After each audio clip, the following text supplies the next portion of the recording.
આજે સત્સંગ પરીક્ષા આપવા માટેની વાત આપણે ચાલે છે. પૂજ્ય યોગીજી મહારાજની ખૂબ જ ઈચ્છા હતી કે આપણા સંપ્રદાયનું, આપણા સત્સંગનું આપણને બહુ સારું જ્ઞાન થાય. જેને જોગી મહારાજ બ્રહ્મ વિદ્યા કહેતા હતા. આ બ્રહ્મ વિદ્યા છે.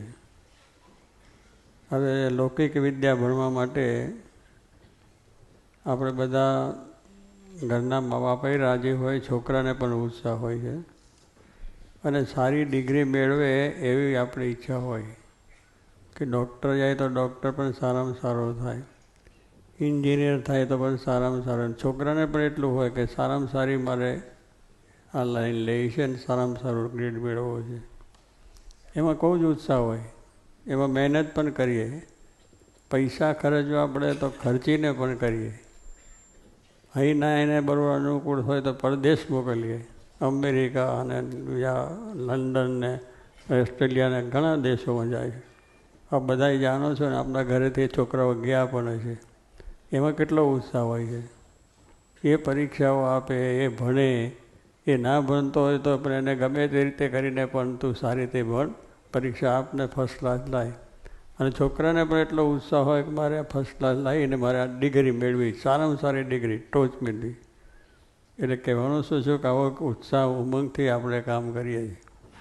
જરૂર છે એ વિદ્યાની, એ ડિગ્રીઓ મેળવવાની જરૂર છે, પણ એમાં જેટલો આપણને ઉત્સાહ, જેટલો ઉમંગ એ આપણને આ સત્સંગ પરીક્ષાની અંદર હોવો જોઈએ. કારણ કે આ એક પણ આપણે આત્માના કલ્યાણ માટે છે, ભગવાનને રાજી કરવા માટેનું છે. કારણ કે આ અધ્યાત્મ જ્ઞાન છે. આપણા આત્માનું કલ્યાણ, આપણા જે કલ્યાણની વાત કરીએ છીએ એના કલ્યાણ માટેની છે. તો એ કલ્યાણ થાય અને એનું સારું જ્ઞાન થાય તો એ વાતની અંદર છે. કારણ કે ગુરુનાથ સ્વામીએ વાત કરી કે આપણને આ શરીર શા માટે મળ્યું છે. હવે એ શરીર શા માટે મળ્યું છે એમાં આપણે બહુ થોડા જાણતા હશું. પણ આપણે જાણીએ કે ખાવા, પીવા, નોકરી, ધંધો, વ્યવસાય આ બધું કરવા માટે મળ્યું છે, કરીએ છીએ. એ બરાબર છે, એ આપણે જે જરૂર છે અને કરીએ છીએ. પણ એને માટે નથી. આ વાત આપણી જુદી છે કે પેલી બધી વાત કરીએ છીએ એમાંથી તો આ લોકનું કદાચ સુખ મળે, થોડો લાભ પણ થાય, પણ પછી અંતે તો બધું મૂકીને જવાનું છે. ત્યારે આપણું જે આ લોકનું ને પરલોકનું બેય ભાતું જેમાંથી મળે, બેય વાતનું જ્ઞાન મળે છે. કારણ કે આ લોકનું પણ આપણને જ્ઞાન થાય ને સાથે સાથે પરમાત્માના સ્વરૂપનું, આત્મા પરમાત્માનું જ્ઞાનનું સ્વરૂપનું જ્ઞાન થાય. એ સત્સંગ પરીક્ષા છે. એટલે સત્સંગ પરીક્ષાની અંદરથી આપણને વચનામૃતને સ્વામીની વાતો, એ બે અદ્ભુત ગ્રંથો છે. અને આપણે હમણાં ઇતિ વચનામૃતની વાતો કરીએ છીએ તો પણ મહારાજનો વચનામૃત છે 262. પણ એક એક જ્યારે વાંચો, ઊંડા ઉતરો, અભ્યાસ કરો તો તમને એ જ્ઞાન એવું થાય તો પછી આ સંસારની અંદર રહેવા છતાં, આ બધી પ્રવૃત્તિ કરવા છતાં તમને અખંડ આનંદ રહે, અખંડ સુખ રહે.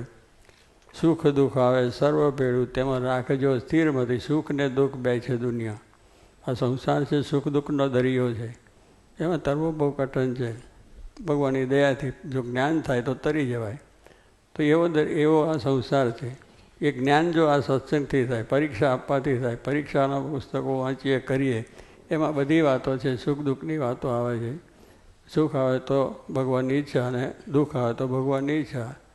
આપ્યું સુખ એને છે ને દુઃખ એને આપ્યું. પાતોને મેં મેળવ્યું હતું, મારું આ હતું, હું મારું બે માયા. આ માયા વર્ગી છે એટલે આપણે જરા દુઃખ થાય, સુખ આવે તો સુખ થાય, આનંદ થાય. પણ એમ સુખમાં શું કે જો મેં બુદ્ધિથી કેવું કામ કર્યું અને કેવું સરસ કમાયું, કેટલી મિલકત, કેટલા બધા આમ તેમ દેશ પરદેશ. એટલે એનું અભિમાન પોતે રાખે અને જાય ત્યારે દુઃખી થઈ જાય. એટલે શું કે બેની અંદર જે જ્ઞાન નથી એટલે એમ થાય કે મેં કર્યું, મારાથી થયું. પણ મારે હું નથી ને મારું નથી, પછી કે આત્મા છું, અક્ષર છું, બ્રહ્મ છું. આ જ્ઞાન જો આપણને થાય તો આત્માને કંઈ કોઈ એ નથી. આત્મા છે, અજર છે, અમર છે, સુખરૂપ. એને નાત નથી, જાત નથી, કુટુંબ નથી, પરિવાર નથી, કંઈ નથી. એ આત્મા છે આપણે.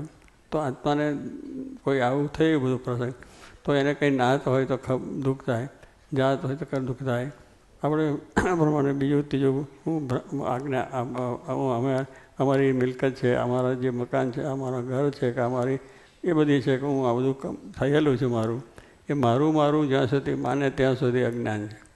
મારું કાંઈ છે જ નહીં. આ જન્મ્યા છે એ આ ભગવાને અવતાર આપ્યો છે, એ અવતારથી આપણે આ સંસારમાં આવ્યા છે, તો સંસારના કાર્ય કરવાનો છે. એની ના નથી.